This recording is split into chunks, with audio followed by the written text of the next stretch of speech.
Here's a new design I've made for StencilGirl products, and it's called Mini Modern Shapes. It's 8 designs on one stencil, and they're fun for working in a sketchbook, for making collage papers, or for making artist trading cards. They're easier to use if you cut them up. So I use a paper cutter, but scissors will do the job just as well. And in this video, I'll be working in a sketchbook and then I'll make some ATCs. So after I cut these up, I put them in a little plastic envelope with other small stencils and masks to keep them from getting misplaced. It's also handy for travel. I looked in my sketchbook first and I know that I'm going to need a vase shape, so I'm just cutting this out first so I have it, just a freehand vase. I like the feeling of my hand in things. Don't judge me. This sketchbook has traveled many places with me and is pretty beat up. There are creases where I've had to put it away quickly, and pages were bent in the process. There are also places where the pages stuck together. It always takes something to do with me no matter where I go. We were in Honduras in 2023. I could only take a few things, so I decided I was going to make backgrounds.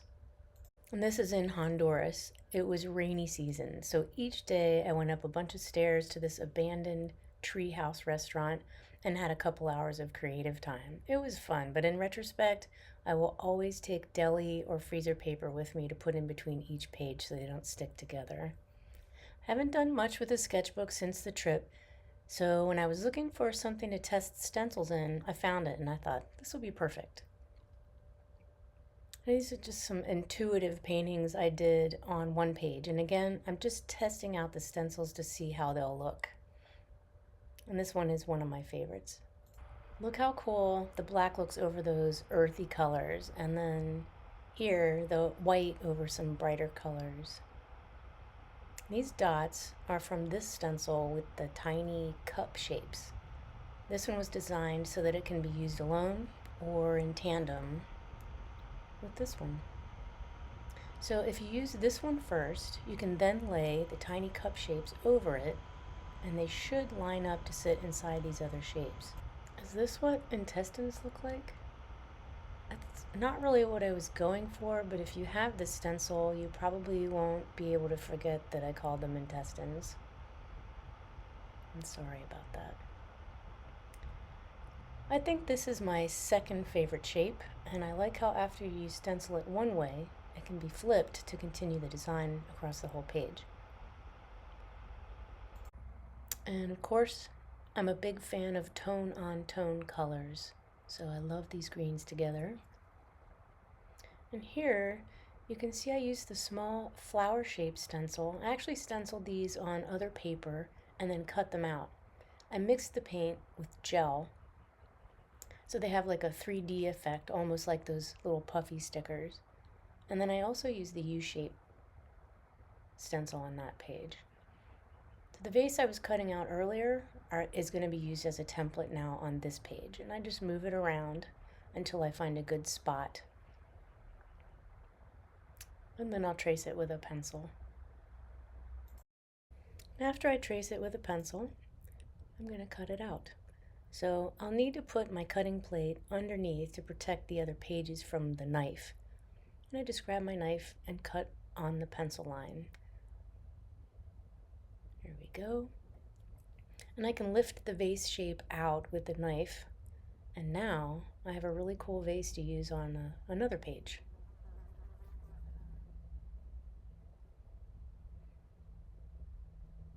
Nice. So let's see what shows through from the page underneath this one. These colors are a little too close to each other, so we'll have to make some changes. I'm just imagining different colors or some decorative things I could do to make the vase shape stand out more. The biggest problem is that everything was the same value.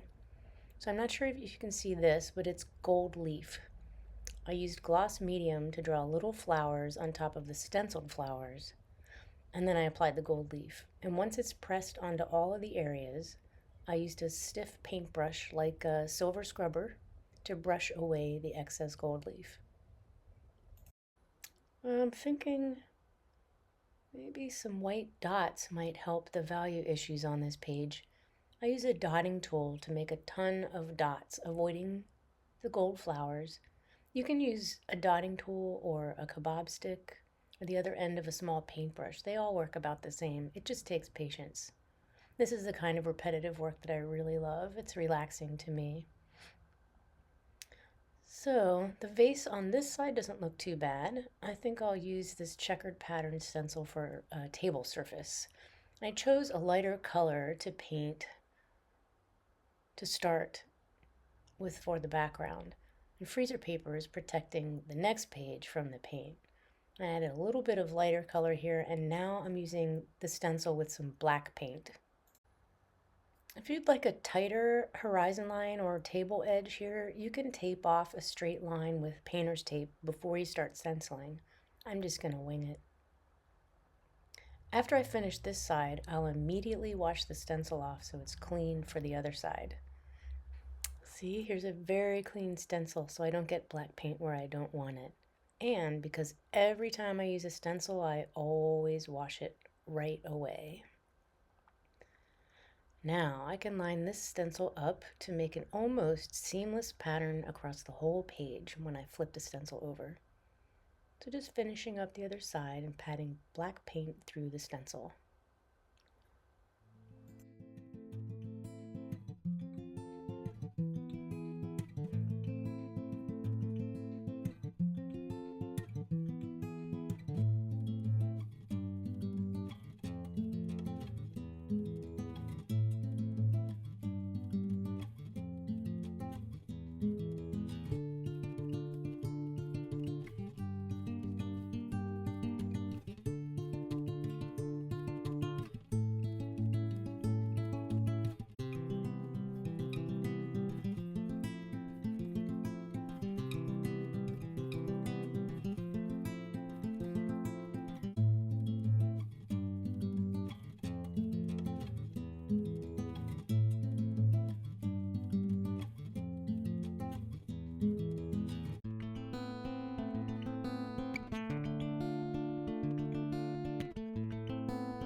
Well, that was fun. And now I'm using the flower stencil to make collage paper for another vase shape. This is red paint mixed with fiber paste. I push it through the stencil and it leaves this raised textured flower look. Then, as before, I clean the stencil and flip it over and continue that pattern across the paper. I used a red mulberry paper underneath, and it's slightly different red, so it'll look, when it's dry, it'll look a little different. I did dry the left side a little bit before I stenciled on the right side, just so I wouldn't get too much fiber paste in between the two stencils. If you do have overages with the fiber paste, you can clean them up with your finger or a toothpick or a paintbrush. So now that this is dry, I'm going to use my vase template and cut it out. I didn't attach it permanently, but used some of that tacky gum to hold it in place for now. And now I'm just experimenting with color again.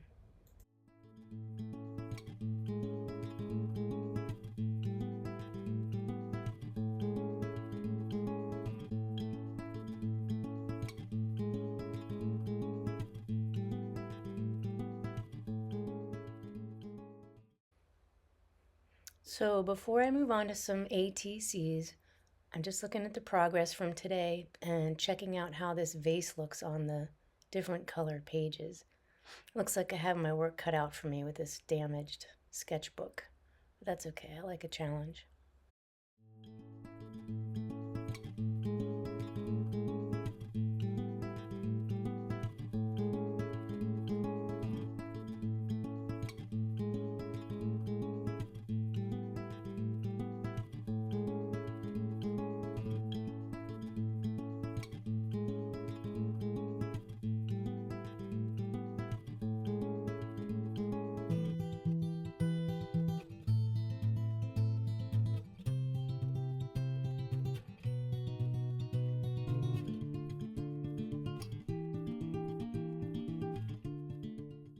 It's likely I'm going to do more to this, but right now I'm going to jump over to the next page and use the one stencil that we haven't used yet today.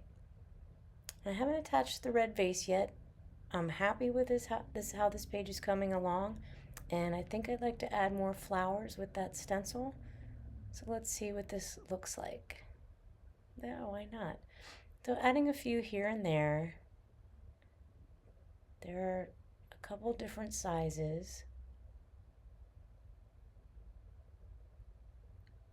There we go. And I can always go back and work on details like the middle and the edges of each flower. These would be a nice start to a bouquet or just as a pattern on a painting. And that brown pattern that you see was made from a stamp I carved and then printed on an old book page. Add a couple to the sides here. And then let's do a quick survey. I don't think I showed you these asterisks before with the orange and blue. This page needs some work. I'm not quite happy with the vase, but I'm sure I can bring it around. I love this vase, and I really look forward to doing something fun with that. And this page is nearly finished. I'm going to say 80%, and I think maybe more details to the new flowers and maybe something to unify the background. And I suspect another color change is in the future for this page. I love it, but I'm not loving the blue. So I hope you got some good ideas today, and I hope to see you next time that I experiment in my sketchbook and finish some of these pages. Thank you for watching.